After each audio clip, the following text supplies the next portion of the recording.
इस वक्त देश बहुत गंभीर संकट से गुजर रहा है।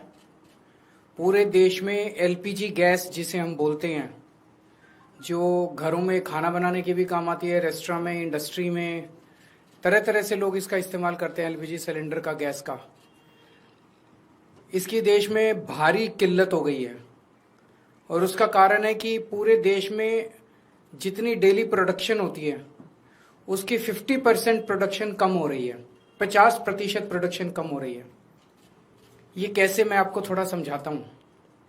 हमारे देश में जितनी एलपीजी की खपत है उसका 60% इंपोर्ट होता है और उस 60% इंपोर्ट का 90% स्ट्रेट ऑफ हर्मुज से आता है। और स्ट्रेट ऑफ हर्मुज अब इंडिया में जितना आता था इंडिया के लिए बंद हो गया, तो 90% इंपोर्ट्स कम हो गए हैं। तो लगभग 50-55% प्रोडक्शन हमारे देश की एलपीजी की कम हो गई है। इसका सबसे ज्यादा खामियाजा इस वक्त इमीडिएटली रेस्टोरेंट्स और होटल बर्दाश्त कर रहे हैं। सरकार ने आदेश जारी किया है कि रेस्टोरेंट और होटल्स को एलपीजी गैस मुहैया नहीं कराई जाएगी। रेस्टोरेंट्स एंड होटल्स एलपीजी की स्टॉक नहीं रख सकते, वो उसको स्टोर करके नहीं रख सकते क्योंकि सेफ्टी कंसर्न्स होते हैं। तो जितने एलपीजी सिलेंडर उनको रोज चाहिए होते हैं उतनी डेली की डेली उनको सप्लाई की जाती है। तो अब एकदम से अगर एलपीजी बंद हो गई तो उनके पास तो 2 दिन का भी स्टॉक नहीं है, 1 दिन का भी स्टॉक नहीं है। इसकी वजह से अब मुंबई में 20% होटल और रेस्टोरेंट बंद हो चुके हैं और लगभग अगले 2 दिन के अंदर 50% रेस्टोरेंट और होटल बंद होने जा रहे हैं। तमिलनाडु में लगभग 10,000 होटल और रेस्टोरेंट्स बंद होने की कगार पे हैं। पंजाब और दिल्ली एनसीआर में हजारों होटल और रेस्टोरेंट्स आने वाले कुछ दिनों के अंदर बंद होने जा रहे हैं।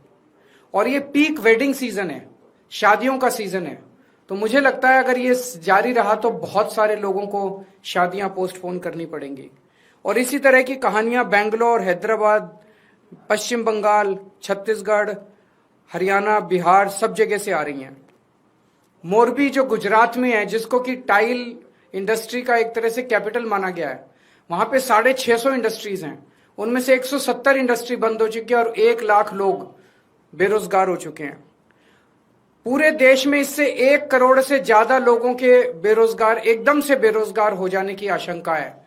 और इतने बड़े स्तर पे अगर लोग बेरोजगार हो गए तो क्या स्थिति होगी, हम सोच सकते हैं। और पिछले दिनों में सरकार ने कॉमर्शियल भी और डोमेस्टिक भी दोनों एलपीजी के दाम काफी ज्यादा बढ़ा दिए हैं। जो सरकार ने बढ़ाए वो तो अलग है, लेकिन अब मार्केट में जम के ब्लैक हो रही है एलपीजी की चारों तरफ। हमें यह समझना पड़ेगा ये क्यों हो रहा है। ये हो रहा है क्योंकि इजराइल और अमेरिका ने ईरान के ऊपर हमला किया है।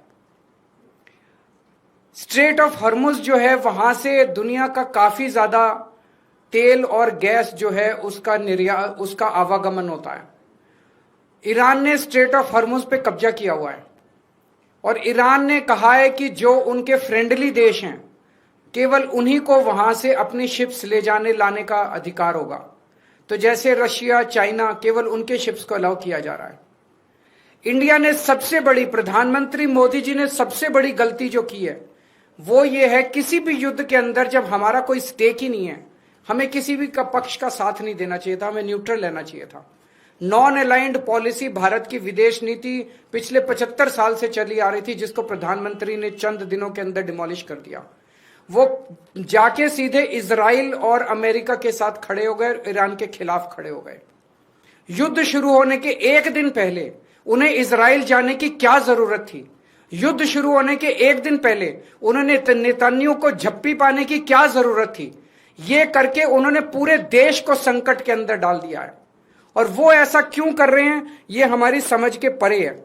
आज तक भारत ने कभी भी अंतर्राष्ट्रीय स्तर के ऊपर ना इस साइड का पक्ष लिया ना उस साइड का पक्ष लिया। इवन कोल्ड वॉर के जमाने में भी जब जो 2 पोल्स होते थे दुनिया के, उस वक्त भी भारत जो है नॉन अलाइंड मूवमेंट का पक्षधर था, तब भी हमने किसी का पक्ष नहीं लिया। अभी प्रधानमंत्री जी ने सीधे सीधे अमेरिका के और इजराइल के पक्ष में अपना वो रखा और हमने ईरान जो हमारा पुराना दोस्त था, जिसके साथ हमारा काफी वो था, उसको हमने अपना दुश्मन बना लिया।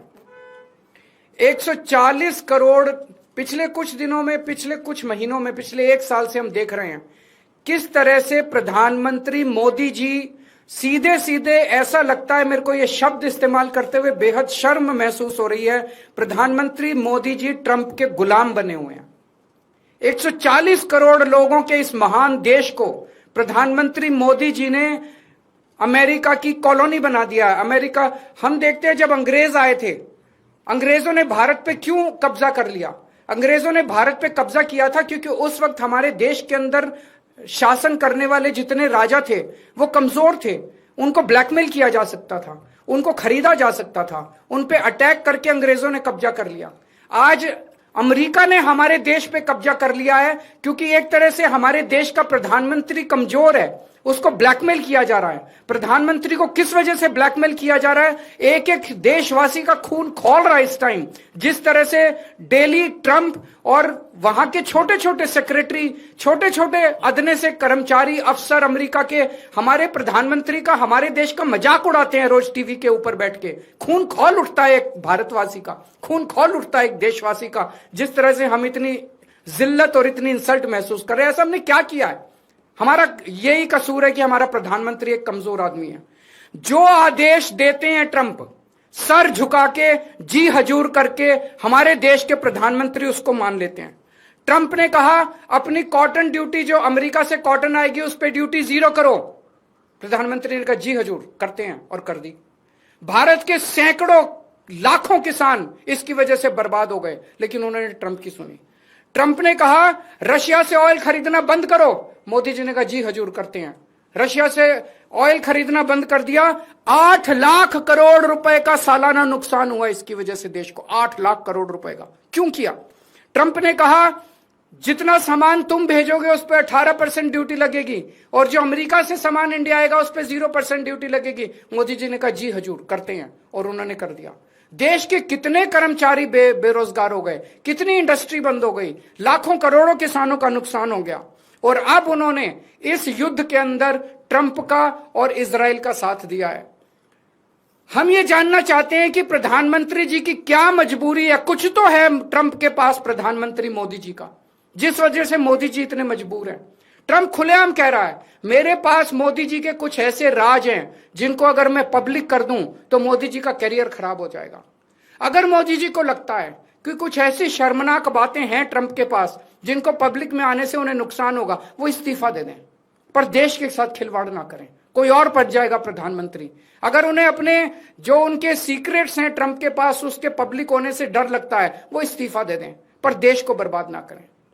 1947 में हमारा देश आजाद हुआ, उस वक्त हमारा देश इकोनॉमिकली और कई चीजों में बहुत कमजोर था। इसके बावजूद पूरी दुनिया में भारत की एक इज्जत थी, पूरी दुनिया के अंदर भारत का सम्मान होता था। 1971 में जब सीधे सीधे अमेरिका ने धमकी दी थी इंदिरा गांधी जी को, तत्कालीन प्रधानमंत्री को, कि अगर तुमने पाकिस्तान पे हमला किया तो अमेरिका भारत पे हमला कर देगा, इंदिरा गांधी ने अमेरिका की एक नहीं सुनी। हमने पाकिस्तान पे हमला करके बांग्लादेश को आजाद कराया। वो एक जमाना था जब भारत चौड़ा होकर पूरी दुनिया के अंदर चल। आज हमारे देश के प्रधानमंत्री मोदी जी ने भारत का सर झुका दिया है पूरी दुनिया के अंदर।